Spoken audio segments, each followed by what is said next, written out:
Ross, can we just get your thoughts on the win? Oh, look, it's pleasing that we get an opportunity to go to a grand final. They're hard to get to, and they're even harder to win. So we know there's a significant challenge that lays in front of us, but it's one we're up for. We've, tonight's opportunity.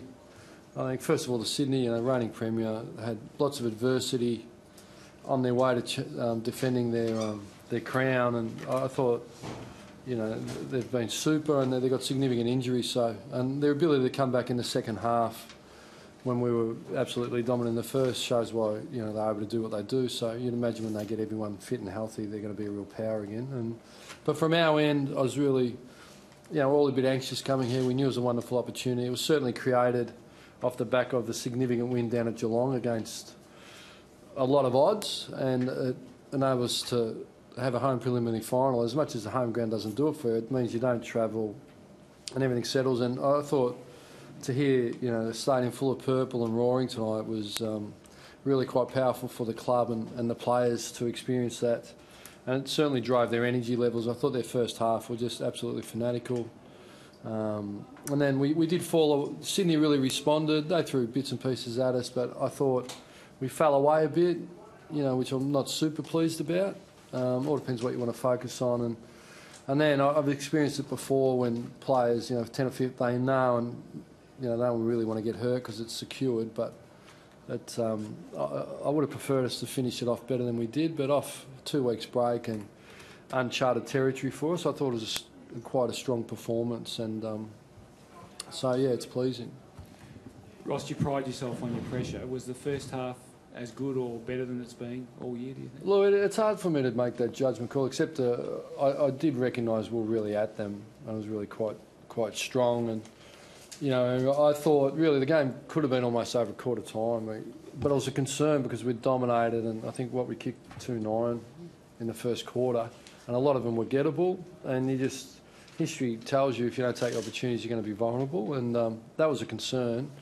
And at half-time, we just spoke about keeping it going. But they lifted. Parker had 12 in the second, and McGlynn got going, and they ran a bit hard and they went a bit harder. And so we had to wrestle back a little bit of control. So, overall, pretty good, but, plenty to improve upon. You said before the game you thought midfield was where it was going to be decided. Yeah, clearly, yeah. 22-11. Clearances at half-time, you really controlled the game in and around there. Yeah, it's significant, and why it's significant, we knew they were full whack in there. They've been hurt around the edges, their back six and their front six a little bit, but their full contingent of midfield was a real worry for us going in, but I thought we were really quite strong in there, and it's been a feature for the last couple of weeks, and it needs to be a feature against a great midfield next week. Ross, is De Boer subbed out in his 100th game? Is it just no romance, or is he an injury concern? Yeah, no romance. So, look, it's not. We just made the decision for him. We just looked at the structure of the team, and they were quite small forward, but we thought we'll keep the backs going because they missed a bit. And Lachie Neale was a really hard decision to sub. We had it Subin, we had it De Boer, and we had it Neale, and I flipped it around, sent a few texts, and I had to eat some humble pie and went back, which you don't like doing. So it was really, Lachie Neale's been in super form, so he was really quite stiff, really. But yeah, we made that call, and I thought Lachie would come on and had good impact. Having beaten Geelong in the qualifying final, playing Hawthorn next week, is it easier to keep a lid on things going in as underdogs? Yeah, I think there'd be no doubt we'll be underdogs. We need to travel. They're clearly been the best home and away team for the year on win-losses, but it's not about the best home and away team. We all know that. It's about the best finals team. And we've had two significant performances, and in particular, the Geelong was a really significant cracking it open to create an opportunity, not unlike Sydney did in Adelaide the year before. So we go over knowing our best can challenge anyone. Ross, you took over this team 2 years ago. Has its rise been more rapid than you would have imagined back then? It's a good question, really good question. I'm on the treadmill a fair bit. I'm relatively level.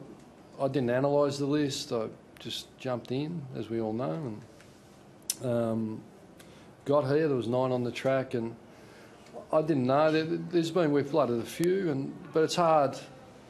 You know, there's certainly people that turn their careers around, and you know, we've got what I didn't know. Well, I didn't know, but from the outside, obviously McFarlane and Pavlich. But it's more you get in. Their leadership's been really strong. They've jumped on board. It starts at the top. I'm quoted already. Matthew Pavlich adapted straight away, jumped on board McFarlane, and then from there I saw everyone follow. So we're still the 9th youngest list in the competition statistically, but it's not about the youngest list. It's about winning premierships. So we still think we've got plenty of growth, but it has. On the back of last year, you know, from the middle of last year, I think we're about 28.5 out of 35 now with 4 under 10 points. So we've been pretty consistent. And you're right, they have grown. At what speed, I'm not sure, but we're about to find out we're alive next week. Over a period of 19 years, at times Freo has been seen as the flaky club of the AFL. Clearly that's changed. Yeah, well, it has. What did they have to grasp to change that? Well, it already started before me. There were some significant decisions before me. I think we acknowledge that. I think it's 2008. They were full salary cap, oldest list, finishing on the bottom. They went to the draft table, kept all them, had some free swings at free agency. They played in the final series 2010. I think we all know that. We're a fair way off the best, and then missed, and then so 3 out of 4 final series. So it's been a bit of a build. From my end, there's no magic. It's just about action and unrelenting action. We see possibility for ourselves.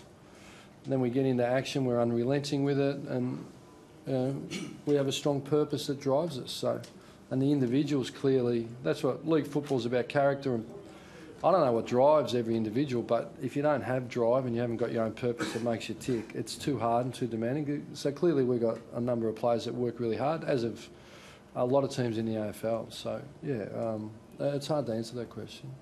Two-part question, Ross. Firstly, the thought process of sending Crowley to Jack and then his performance tonight. Yeah, I stuffed up the other Stokes, so we thought we'd better get it right this time. Look, we rate them all, though. It could have been any one of O'Keefe, Hanbury, McVeigh or Jack, but I think it was just a bit of a shuffle of the deck chairs and we went Jack. So I think Ryan did a really good job, but you know, the team pressure helps in Ryan's role. So it's a complementary team. We try and be a complementary team, and it was a good job. And the injury updates, McFarlane looked like he was sore. Johnson. Yeah, I think I'm pretty au fait, but have you got anything official? No, but unofficially we are clear. Ross, what does it mean to you personally to be back in the grand final again after the heartbreak you've been through previously? It's a good question. Can you repeat it?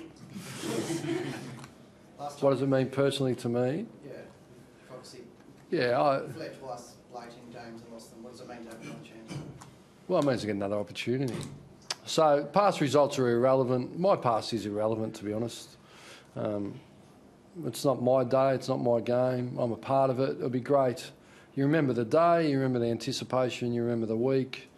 You get another parade, get another day of stress. But walk through, you see the crowd roar, and what does it mean? It just means another opportunity. And if you keep, they're hard to get to. So the first thing, I think there's 16 other clubs would like to be in Hawthorn and Fremantle's position. For me, as a coach, I'd like for this club to win a premiership, and that's the aim. That's what I'm employed to do. So it's the business, and if we don't win, I won't be satisfied. You've only got 2 players on your entire list that have played in grand finals. Yeah. How big a disadvantage is that just going in, and what do you tell them about Personally, this what week? I think it's irrelevant. I think there's been, I think it's irrelevant. What do you tell the others? I tell them it's another game. Tonight it was round 26. I know people don't like hearing it, but the real challenge is to let go of the ultimate distraction, which is the result. So, which it was tonight, which it was down at Geelong. So, what do I tell them? We don't need to do anything different. We'll prepare in exactly the same manner. And people mightn't believe this, but we'll prepare exactly the same manner as we did for round 1 or we did for Melbourne in round 20 or whatever. So it's identical. So there'll be nothing new thrown at the players. Ross, you talked about going back to the preliminary final playbook a couple of weeks ago. How different is it when you're travelling across to a grand final from what you've done in the past? Yeah, well, Sydney travel was only door to door, an hour and a half, so that was a snack. We travel really well. We're a no excuse football club. We'll recover. We've got great people in their positions. So I won't see the players to Tuesday from here. I think they might have a meeting, but we always have Sunday, Mondays off. We have a rostered every Monday off, which is fantastic. We've got 25 studying undergraduate courses. I think that might be some sort of record in the AFL because we give that consistency.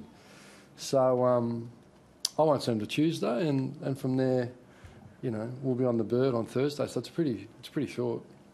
Ross, how hungry do you think guys like Matthew Padlich, Aaron Sandlands are for this opportunity, and what does this win mean to them? Well, they're a bit older, so they know it doesn't come around that often. The young blokes probably think it comes around every week. So I know when you're at a losing grand final, you walk away and you think, gee, we might never be back here, I might never experience this again. So, we're going over with an aim to play our very best football. We're going to ask some serious questions of the Hawthorn Football Club, and they're going to ask some serious questions of us. And I don't think Matthew's any hungrier than Lee Spur. It's just, if we didn't think they're hungry, we wouldn't pick them, Do you think you've had a full-strength team play Hawthorn under your watch? Oh, I couldn't tell you. I know they're a great team. Thanks, guys.